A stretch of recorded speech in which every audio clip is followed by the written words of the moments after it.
Assalamualaikum warahmatullahi wabarakatuh.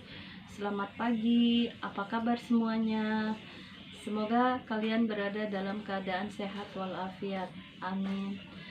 Untuk pertemuan hari ini, kita telah memasuki materi terakhir dari mata pelajaran Sejarah Indonesia kelas 11, yaitu tentang perjuangan kembali menjadi negara kesatuan Republik Indonesia, yang mana sebelumnya kalian telah mempelajari materi tentang upaya mempertahankan kemerdekaan Indonesia, baik melalui perang fisik, pertempuran-pertempuran yang hampir terjadi di seluruh wilayah Indonesia, maupun melalui strategi perjuangan diplomasi, baik itu perundingan Linggajati, Renville, Rumroyen, Konferensi Inter-Indonesia, maupun Konferensi Meja Bundar.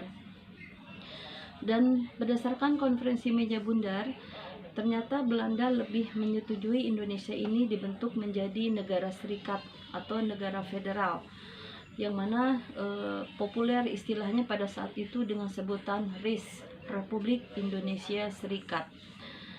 Nah, RIS ini terdiri atas 16 negara bagian.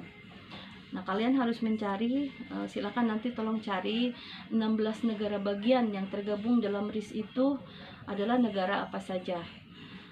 Dan kenapa Belanda lebih setuju dengan bentuk negara serikat atau negara federal dibandingkan dengan negara kesatuan Republik Indonesia.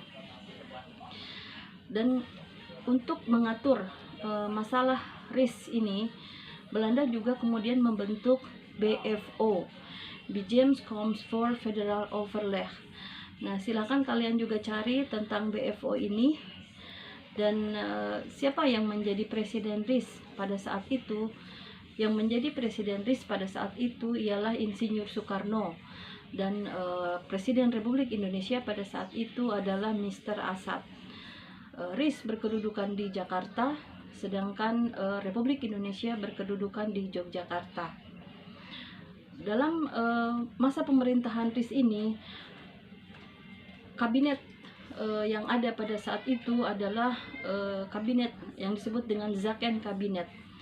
Nah, kalian juga harus cari apa yang dimaksud dengan Zaken Kabinet tersebut. Dan pada saat itu Perdana Menterinya adalah Dr. Andes Muhammad Hatta.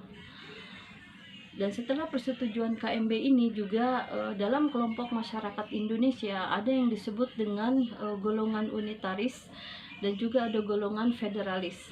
Nah, ini pun silahkan kalian cari apa yang dimaksud dengan golongan unitaris dan golongan federalis, serta sebutkan pula beberapa tokoh yang gabung dalam golongan unitaris maupun federalis. Kemudian dalam perkembangannya, ternyata masyarakat Indonesia lebih menyukai bentuk negara kesatuan Republik Indonesia, bukan negara serikat. Sehingga dalam perkembangannya, akhirnya pemerintah Indonesia melakukan beberapa upaya untuk kembali menjadi negara kesatuan Republik Indonesia, diantaranya dengan mengeluarkan Undang-Undang Darurat Nomor 11 Tahun 1950. Nah, ini pun silahkan kalian cari apa yang dimaksud dengan Undang-Undang Darurat Nomor 11 Tahun 1950 tersebut. Setelah melakukan beberapa upaya, akhirnya pada tanggal 17 Agustus 1950, Indonesia kembali menjadi negara kesatuan Republik Indonesia dengan konstitusinya, yaitu Undang-Undang Dasar Sementara 1950. Untuk pertemuan hari ini cukup sampai di sini dulu. Selamat mengerjakan tugasnya. Sampai jumpa pada pertemuan berikutnya. Tetap jaga kesehatan dan tetap semangat. Assalamualaikum. Selamat pagi.